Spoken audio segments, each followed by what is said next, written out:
The Pacific Ocean in 1943 was not blue. It was black at night, gray at dawn, and blood-red at sunset when the fires still burned on the water.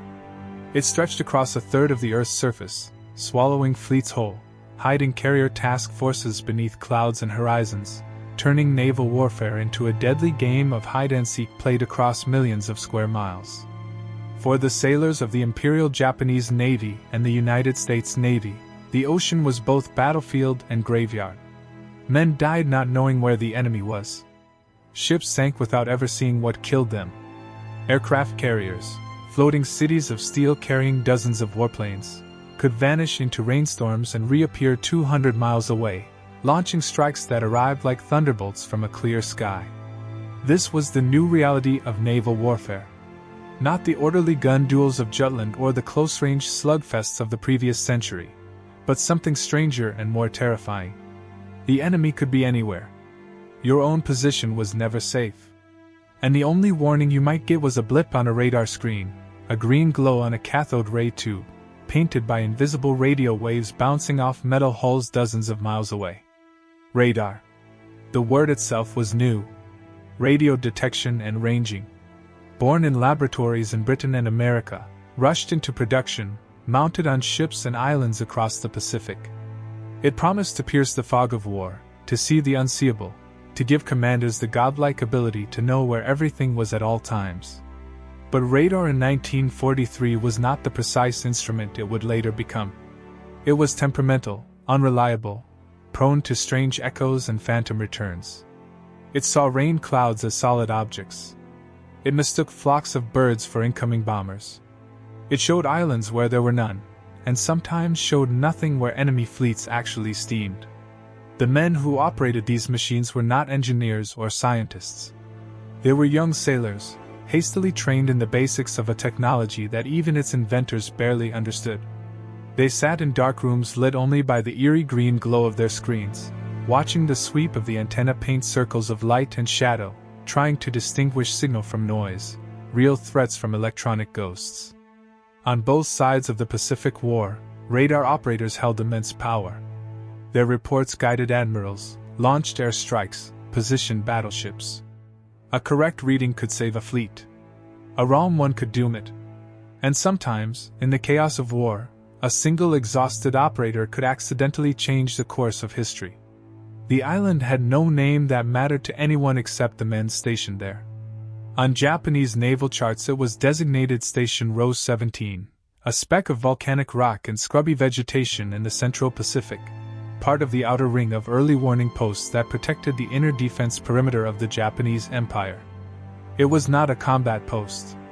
No battleships anchored in its shallow lagoon. No air base sprawled across its interior. It existed for one purpose only: to watch the eastern approaches and report what it saw. The radar station sat on the island's highest point, a windswept ridge barely 200 feet above sea level.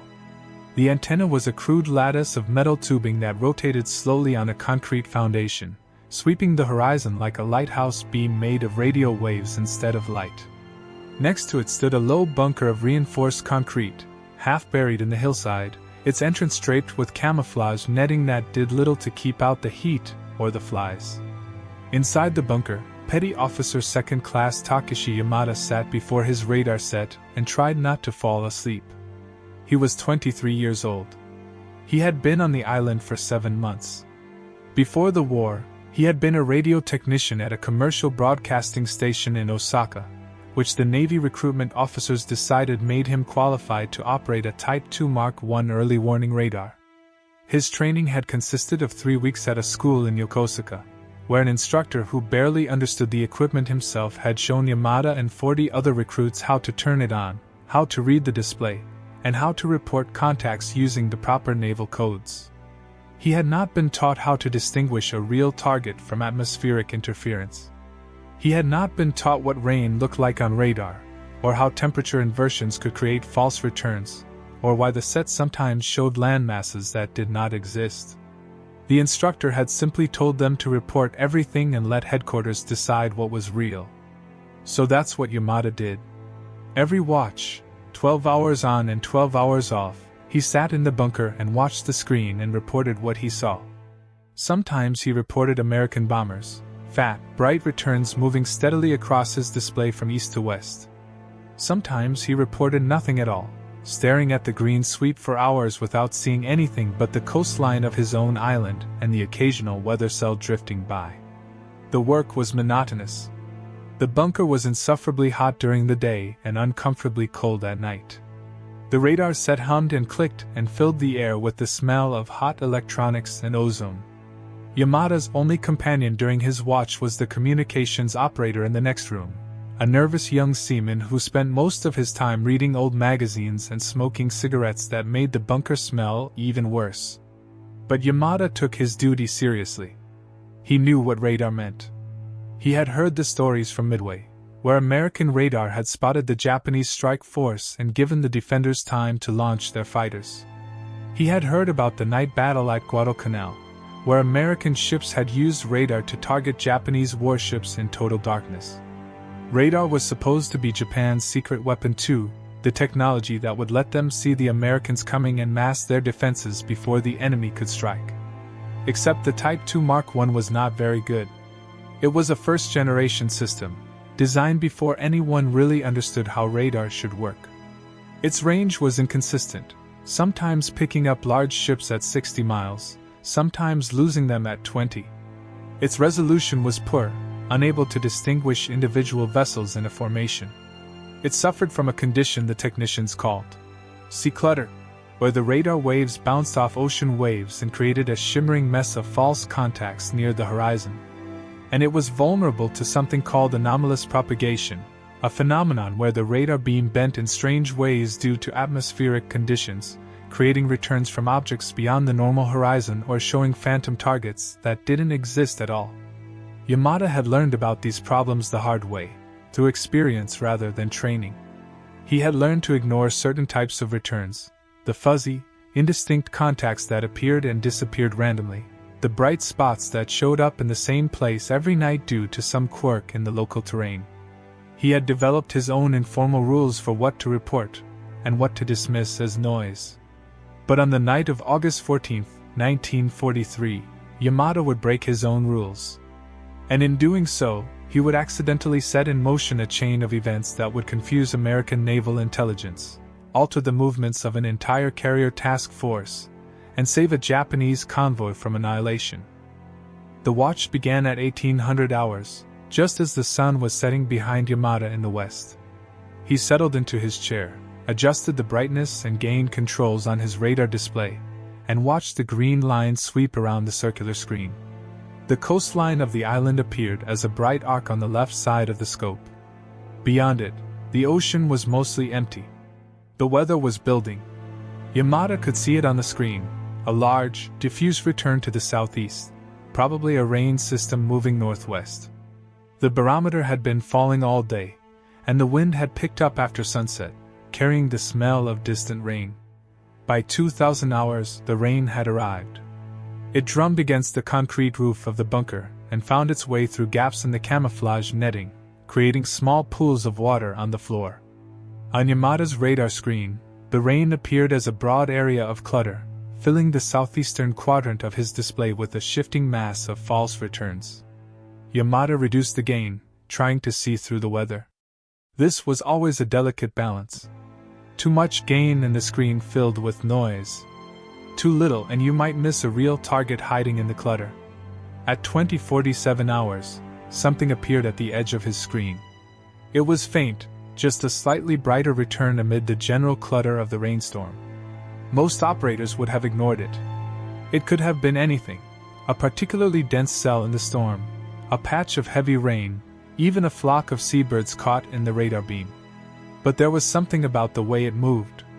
As Yamada watched over the next several sweeps of the antenna, the contact seemed to be moving independently of the weather around it. While the rain cells drifted slowly northwest with the prevailing wind, this return was moving almost due west, directly toward the island. Range, approximately 90 miles. Bearing, 115 degrees, almost due east-southeast. Yamada increased the gain slightly, trying to get a better look. The contact brightened, but so did everything else on that bearing. He was looking at something on the far side of a rainstorm, and the radar waves were having to punch through miles of heavy precipitation to reach whatever was out there. He checked his reference materials, a worn manual and a handwritten notebook where he had recorded his own observations over months of operation. 90 miles was at the extreme edge of the Type 2's reliable range. At that distance, even a large ship might appear only as a faint smudge on the screen. And with the interference from the rain, it was impossible to tell how big the contact really was. Yamada made a decision. If this was a false return, just an artifact of the weather, then reporting it would waste everyone's time.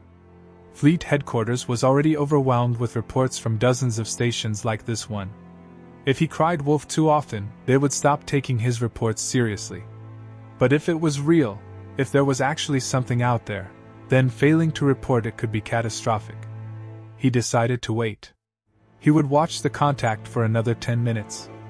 If it continued to move independently of the weather, if it maintained a steady course and speed, then he would report it. If it faded or merged with the storm clutter, he would assume it was a false return. For the next 12 minutes, Yamada sat forward in his chair, his eyes fixed on the radar screen, his hand hovering over the communications button that would alert headquarters. The contact remained visible, moving slowly west. Its range decreased, 87 miles, 85 miles, 82 miles. It was getting closer. At 20:59 hours, the contact suddenly brightened. The rain must have shifted, creating a temporary gap in the weather, and for just a few sweeps of the antenna, Yamada got a clear return. It was not one contact. It was several, a cluster of returns, distinct but close together, moving in formation. Ships. Multiple ships. Yamada's heart rate accelerated. This was not weather. This was not birds or atmospheric interference. This was real. He reached for the communications button and keyed the microphone, speaking in the calm, controlled voice that naval procedure demanded, even as adrenaline flooded his system. Station Rose 17 to Fleet Operations. Contact report. Multiple surface contacts. Bearing 115 degrees, range 80 miles, course approximately 270 degrees, speed estimated 12 knots. Confidence level medium due to weather interference. Request confirmation and instructions. In the next room, the communications operator scrambled to encode the message and transmit it to fleet headquarters at Truck, 400 miles to the west. Yamada kept watching his screen. The clear return had already faded as the rain closed in again, but he could still see the faint smudge moving westward. He was certain now. There were ships out there, American ships, almost certainly, steaming toward the Japanese-held islands. What Yamada did not know, what he could not have known, was that his radar was showing him something real, but not what he thought he was seeing. The Type 2 Mark I radar had a peculiar flaw. Under certain atmospheric conditions, when temperature inversions created layers of dense and less dense air at different altitudes, the radar beam could bend downward more sharply than normal. This allowed it to detect objects beyond the normal horizon, a phenomenon called ducting. On this particular night, the temperature inversion was unusually strong. Yamada's radar beam was bending downward at a steep angle, allowing it to detect surface contacts at much greater distances than the theoretical maximum range of the equipment. What Yamada was seeing at 80 miles was not a fleet of warships. It was a small Japanese convoy, 4 merchant ships and 2 destroyer escorts, traveling from Rabaul to Truck along the outer shipping route. They were friendly forces, well beyond the range where his radar should have been able to detect them, showing up on his screen because of an atmospheric quirk. But Yamada had no way to know this. The ships were beyond visual range. They were not scheduled to be on any route he was aware of. And in his training, he had been told repeatedly that contacts to the east were always assumed hostile unless positively identified otherwise. So he reported them as enemy ships. And that report, transmitted via radio to fleet headquarters and then relayed through Japanese naval communications channels, would eventually find its way into American hands, and into the calculations of American naval intelligence. The message from Station Rose 17 arrived at Japanese fleet headquarters in Truck at 2114 hours on August 14th. It was logged, evaluated, and after a brief discussion among the night watch officers, assessed as probably reliable. The operator at Row 17 was known to be cautious and competent. The presence of American ships in that area was consistent with recent intelligence about increased enemy activity in the region. Additional reconnaissance aircraft were ordered to investigate at first light. In the meantime, Japanese submarines in the area were alerted to the possibility of enemy surface forces operating to the east. But the message did not stop there. The Americans had broken many of the Japanese naval codes. Not all of them, and not perfectly, but enough to gain valuable insights into Japanese operations. Radio intercept stations across the Pacific, in Hawaii, in Australia, at remote outposts on captured islands, monitor Japanese transmissions constantly, recording them, decrypting them, analyzing them. The message from Station Row 17 was intercepted by a U.S. Navy radio intelligence station on Guadalcanal at 2118 hours, just 4 minutes after it was transmitted. By midnight, it had been decrypted and forwarded to the Pacific Fleet Intelligence Center at Pearl Harbor. By itself, the message was not particularly significant. Japanese radar stations reported contacts all the time, and many of these reports were false alarms or sightings of their own forces. But American intelligence analysts had learned to look for patterns in Japanese communications, and this particular report fit into a larger picture that was causing considerable concern. For the past week, American intelligence had been tracking increased Japanese naval activity in the Central Pacific. Submarine sightings, radio traffic analysis, and photo reconnaissance had all suggested that the Japanese were planning some kind of operation, possibly a reinforcement of their island garrisons, possibly a sortie by their carrier fleet. And now here was a report of multiple surface contacts moving west toward Japanese-held waters, coming from the east, the direction from which American forces would approach. Except that's not what the report said. The report said the contacts were moving west, but it gave no indication of where they had come from.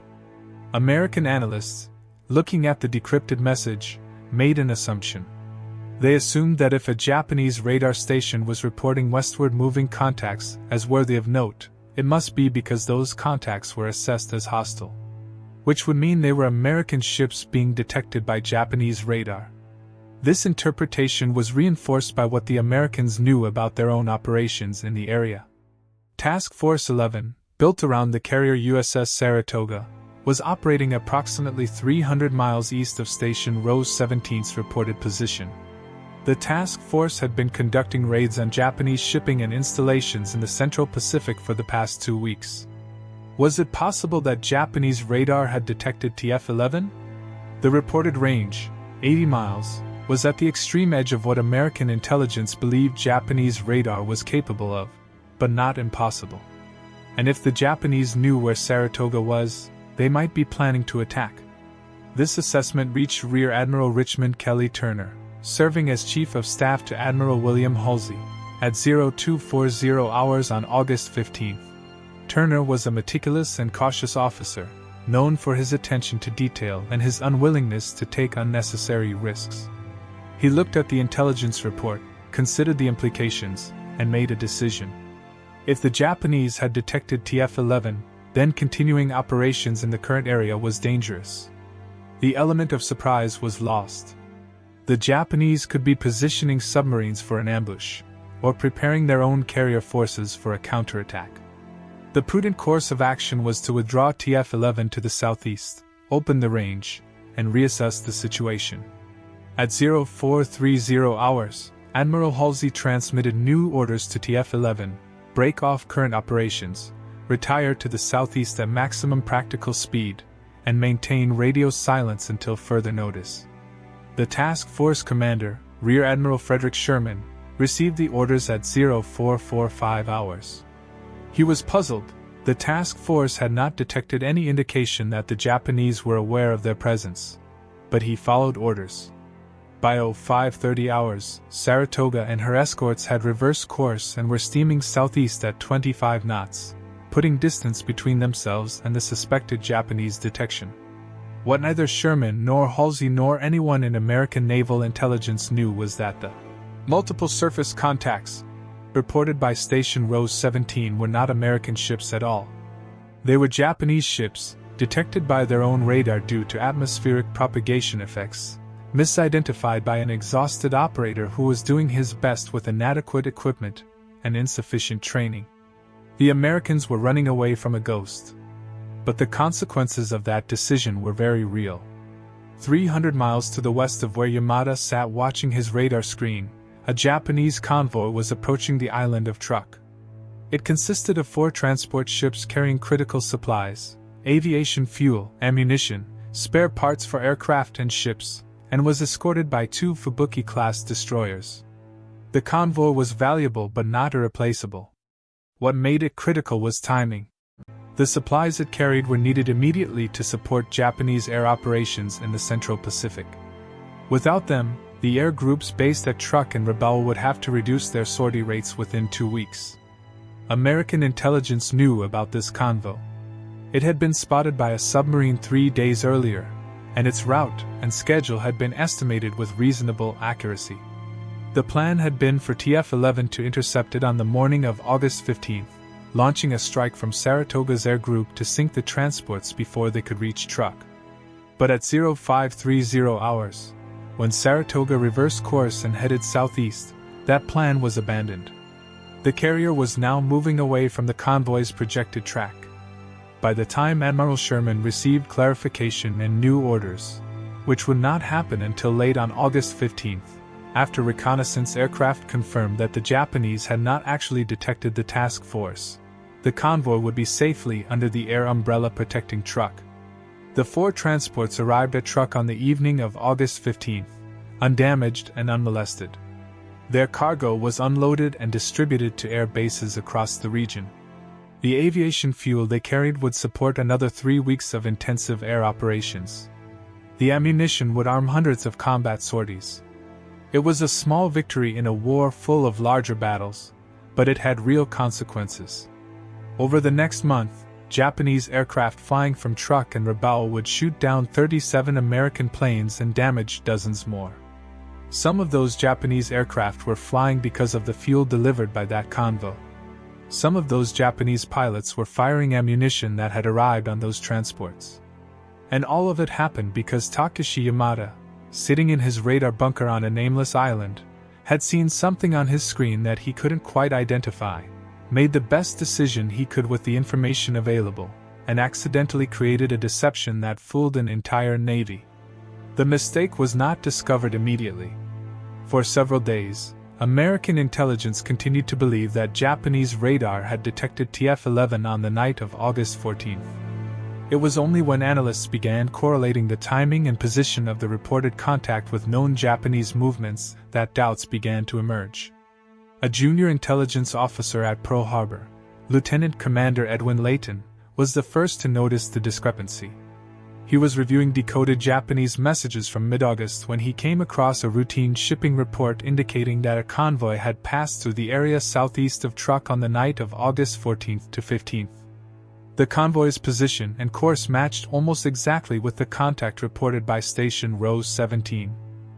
Layton brought this to the attention of his superiors. Further investigation confirmed what had happened. The Japanese radar station had detected its own ships, likely due to atmospheric propagation effects extending the radar's range beyond normal limits. The station had reported the contact as potentially hostile because the ships were beyond the range where they expected to detect friendly forces.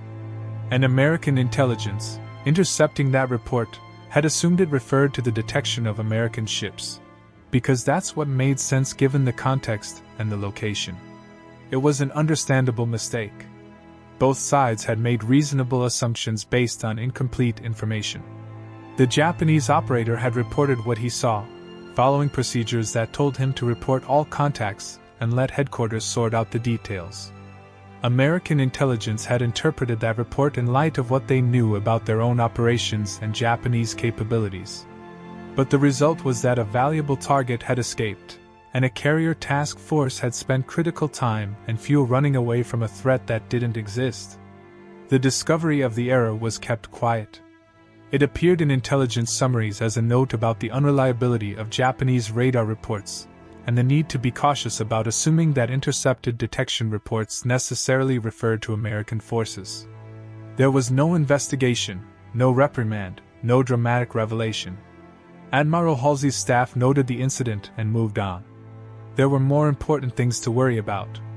The war was entering a critical phase. Guadalcanal had been secured, and American forces were beginning their drive across the Central Pacific. Every day brought new battles, new intelligence, new operational challenges. The convoy that had escaped was forgotten within a week, lost in the tide of larger events. On Station Row 17, Yamada never learned what his report had caused.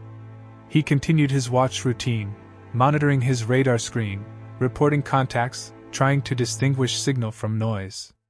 In October 1943, the island was evacuated as American forces advanced through the Central Pacific. Yamada was transferred to a radar station in the Philippines, where he served until the end of the war. He survived the war and returned to Japan in late 1945.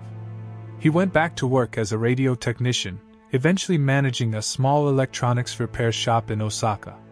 He rarely talked about his military service, and when he did, he never mentioned the night of August 14, 1943. He had no reason to. From his perspective, it had been a routine watch, a standard contact report, nothing remarkable. He had seen something on his screen, reported it according to procedures, and moved on to the next watch. That's what radar operators did. The fact that his report had been misinterpreted by the enemy, that it had triggered a chain of events that saved a convoy and altered American carrier operations, was something he never knew and could never have imagined. The incident at Station Row 17 was a minor footnote in the vast documentation of the Pacific War, but it illustrated something important about the nature of technological warfare in the mid-20th century. Radar had promised to eliminate uncertainty from naval combat. It was supposed to let commanders see everything, know everything, respond to threats before they materialized. But the reality was far more complicated. Early radar systems were primitive by later standards. They were unreliable, prone to false returns, vulnerable to atmospheric interference. The men who operated them were hastily trained, often working with equipment they didn't fully understand, making split-second decisions based on ambiguous information. And the intelligence systems that tried to make sense of radar reports, both one's own and the enemy's, were themselves imperfect, adding layers of interpretation and assumption on top of already uncertain data. The result was a fog of war that radar had promised to dispel but actually, in some ways, made worse. Now you could see things that weren't there. You could misidentify friendly forces as hostile. You could base major operational decisions on phantom contacts and ghost echoes. The Americans learned from the incident at Station Row 17, though they didn't know its specific details. Intelligence procedures were refined to be more skeptical of intercepted Japanese radar reports. Analysts were trained to consider alternative explanations for enemy communications. Operational commanders were reminded that even signals intelligence, as valuable as it was, could lead to wrong conclusions if interpreted without sufficient context. The Japanese, for their part, continued to struggle with radar throughout the war. Their technology lagged behind American and British systems, and their training programs never caught up with the rapid expansion of their radar network. Japanese radar operators like Yamada did their best with what they had, but they were often fighting a losing battle against superior technology and better trained opponents. By 1944, American radar had evolved into something far more capable and reliable than the primitive sets of 1943.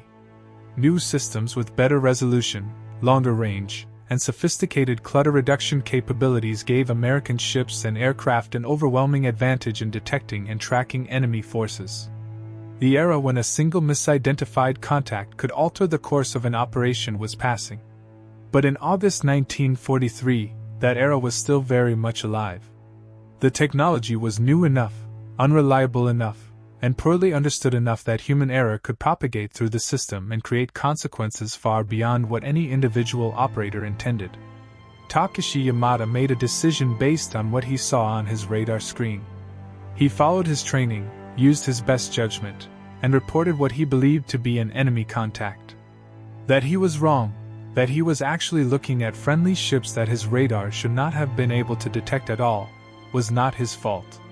It was the fault of a system that put undertrained operators in front of unreliable equipment, and asked them to make critical decisions with incomplete information. The Americans who intercepted his report made their own decision based on what they knew about Japanese capabilities and their own operations.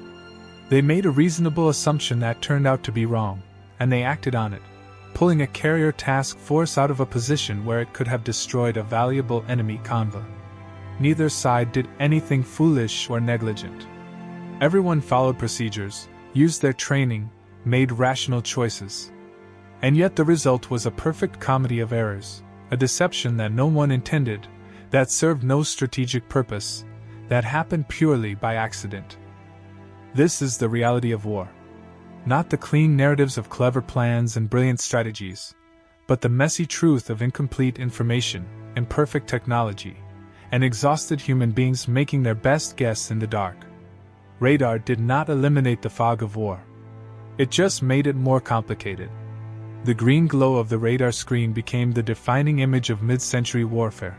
The operator hunched over his display, watching the sweep of the antenna paint circles of light, trying to distinguish the real from the false, the signal from the noise, the enemy from the echo. Sometimes he got it right. Sometimes he got it wrong. And sometimes, as on the night of August 14, 1943, he got it wrong in exactly the right way to accidentally fool an entire navy. The story of Petty Officer Second Class Takeshi Yamada and his misidentified radar contact is not a story of heroism or villainy. It's a story of human beings trying to cope with technology they barely understood, in a war where mistakes had consequences measured in ships sunk and lives lost.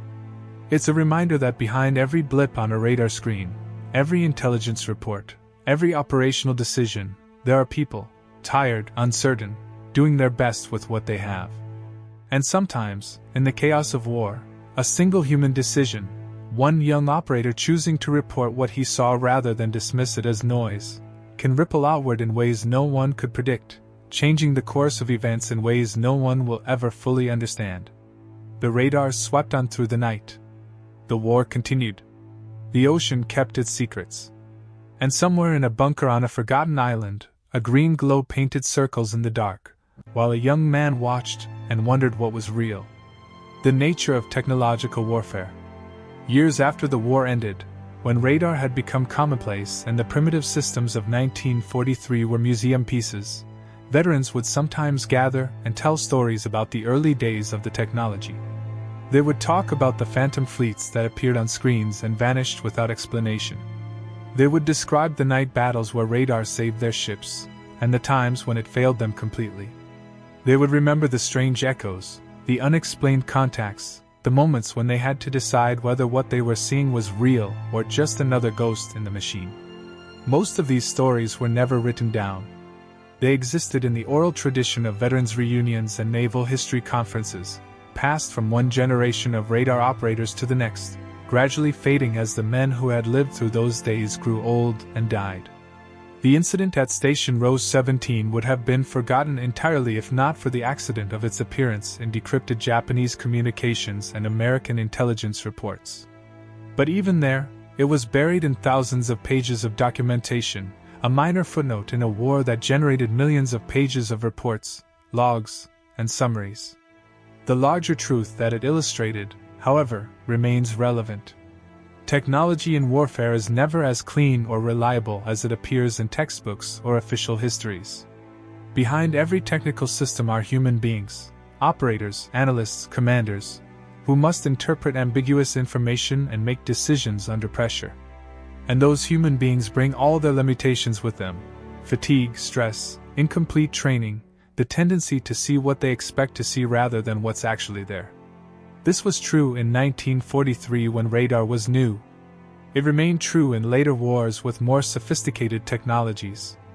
It is true today, in an era of computers and satellites and artificial intelligence. The tools change. The human element remains. Takeshi Yamada, sitting in his radar bunker on a hot August night, watching a contact appear on his screen that shouldn't have been there, made the best decision he could with the information he had. That decision, amplified through the communication and intelligence systems of two navies, created consequences far beyond anything he could have imagined. He never knew he had fooled the U.S. Navy. He never knew he had saved a convoy. He never knew he had become a minor footnote in the history of the Pacific War. He was just a radar operator, doing his job, trying to make sense of what he saw on his screen.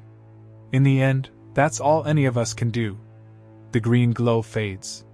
The sweep continues. The war moves on.